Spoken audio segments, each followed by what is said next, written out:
जगदीश त्रिवेदी के बिल्कुल नए वीडियोस के लिए सर्च करें Jagdish Trivedi official YouTube channel. Search करें, लाइक करें, फॉरवर्ड करें और हाँ, सब्सक्राइब करना ना भूलें जगदीश त्रिवेदी ऑफिशियल चैनल। રવિવારનું રંજન આ કાર્યક્રમ નિહાળી રહેલા હાસ્યપ્રેમી મુરબ્બીઓ, માતાઓ, ભાઈઓ, બહેનો અને ભૂલકાઓને આપના મિત્ર જગદીશ ત્રિવેદીના સહર્ષ નમસ્કાર। અમારે અંબાલાલને સાહેબે પૂછ્યું કે ઘટના અને દુર્ઘટનામાં શું ફેર? અંબાલાલ ઊભો થઈને કે સાહેબ, ધરતીકંપ થાય અને સ્કૂલનું આખું બિલ્ડિંગ જો નીચે પડે તો એને ઘટના કહેવાય, પણ આખી નિશાળ નીચે આવે અને તોય સાહેબ તમે જીવી જાઓ તો અમારા માટે દુર્ઘટના કહેવાય। એના બાપા એકવાર નિશાળે આવ્યા, ઈ કે સાહેબ મારા છોકરાનો ઇતિહાસ કેવો છે, હિસ્ટ્રી વિષય મારો કે ઇતિહાસ બહુ નબળો હતો, પણ છોકરાનો કેવો?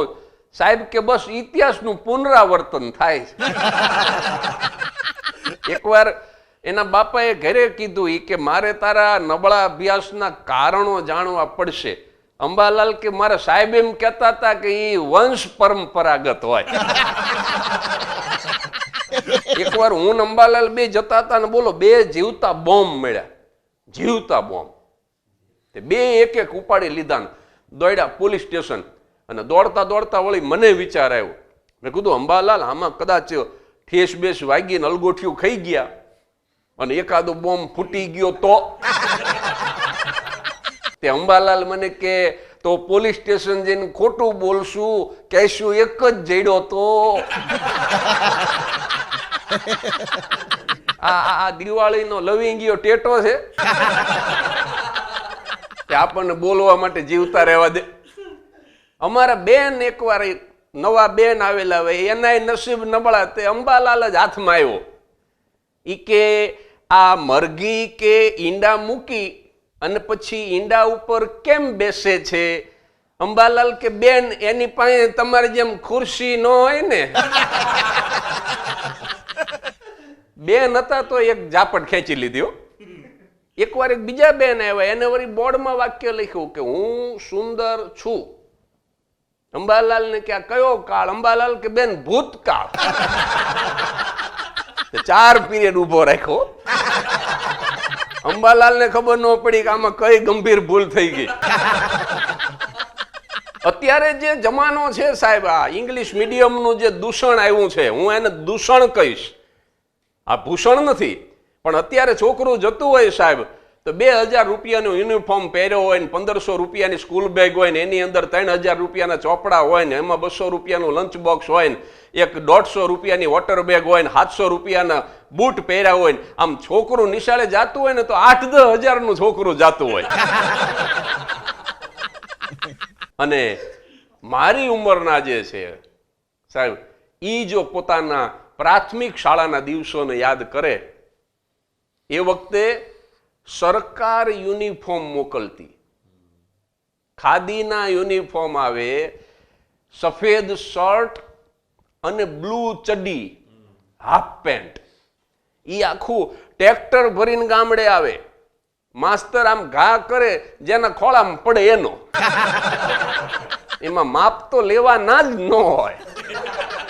અંબાલાલ ને આમ યુનિફોર્મ નો ઘા કર્યો અમારા મહેતા સાહેબે, અહીંયા પહેર્યો, તરત ને તરત યુનિફોર્મ પહેર્યો, પણ સાહેબ કઈક માપ એવું આવી ગયું, તે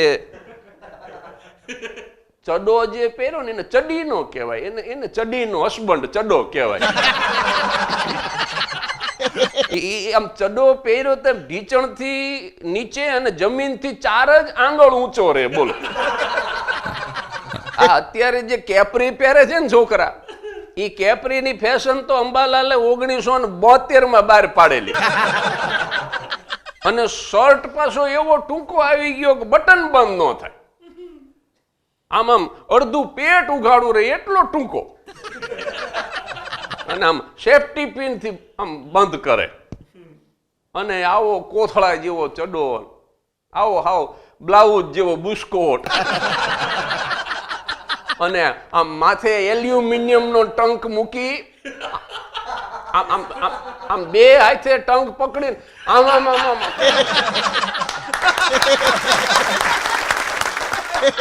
નિશાળે આવે. એમાં એક દી નો આવ્યો ને બીજે દી આવ્યો ને. મહેતા સાહેબ બહુ ગરમ સ્વભાવનો. હા, ઘણી વાર છોકરા હાજર ન હોય તો ભીતમાં ઢીકા મારવા માંડે એવા. તે બીજે દી પ્રાર્થના પતિને અંબાલાલને ઉભો કર્યો. હા, કેમ કાલ નો આવ્યો? હાલા સુવર. આ સુવર એની પેટર્ન ગાળ, ગમે એને સુવર જ કે. અંબાલાલ કે આ એક યુનિફોર્મ તમે આપ્યો, આ કોથળા જેવો ચડો, આ એકાદ મહિને તો ધોવા નાખવો કે નહીં? પછી આજુબાજુ વાળા કહે છે છીકું આવે છે,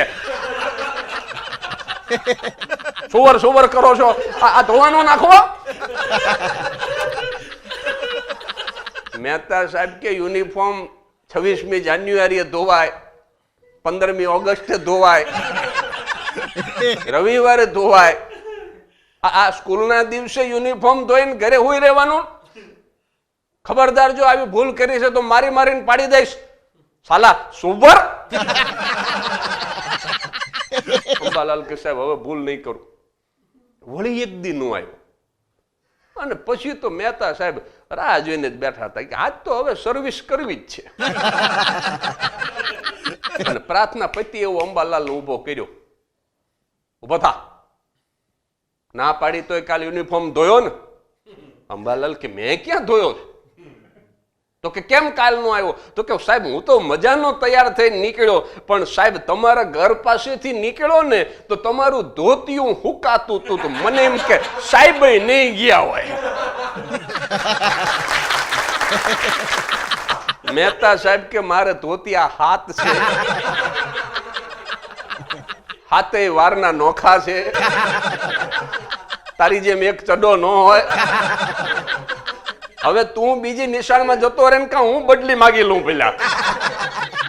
આ અંબાલાલ અને આ અંબાલાલ ને હું બે એક દિવસ એક જ પોસ્ટ માટે એક જ દિવસે ઇન્ટરવ્યુ આપવા ગયા.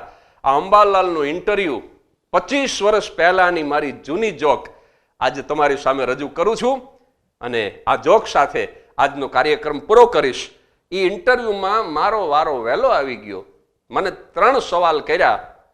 પહેલો સવાલ કે બિહારના મુખ્યમંત્રીનું નામ બોલો. એ વખતે લાલુ પ્રસાદ હતા. મેં કીધું લાલુ પ્રસાદ યાદવ. મને કે આપણો દેશ આઝાદ ક્યારે થયો? મેં કીધું 1857થી મહેનત લીધી ત્યારે ઠેઠ 1947માં થયો. અને ત્રીજો સવાલ મને કર્યો કે આ પૃથ્વીનો આકાર નારંગી જેવો ચપટો થોડો દબાયેલો છે. મેં કીધું સાહેબ વૈજ્ઞાનિકોનો મત છે, પણ આજ દિવસ સુધી સાબિત કરી શક્યા નથી. ત્રણેય જે ઇન્ટરવ્યુ લેતા હતા એ અધિકારીઓ રાજી થયા. હું બહાર આવ્યો. અંબાલાલ આવ્યો મારી પાસે. મને કે અંદર શું પૂછે છે? મેં કીધું મને પૂછે તને ન પૂછે? મને કે તું છાનો માનો જવાબ દઈ દે ને. એટલે મેં કીધું અંબાલાલનું થાવું એમ થાય, આપણે 3 સવાલ ને 3 જવાબ કહી દો.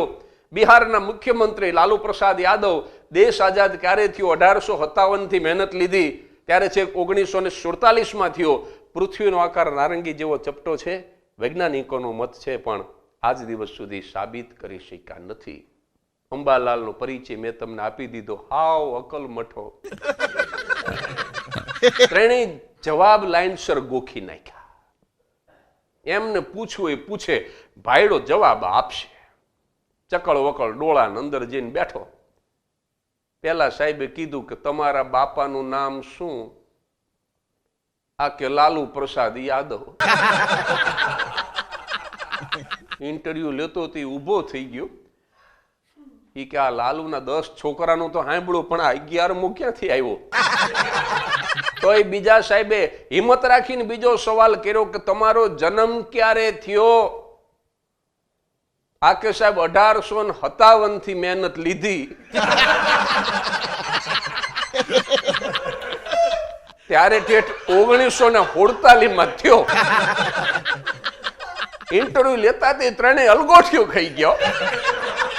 તોય પડ્યા ત્રીજા સાહેબે કીધું કે તમે હાવ ગાંડી પાચી ના લાગો. અંબાલાલ કે વૈજ્ઞાનિકોનો મત છે, પણ આજ દિવસ સુધી સાબિત કરી શક્યા નથી. કાયમ હસતા રહેજો. આવતા રવિવારે ફરી મળીશું. ધન્યવાદ.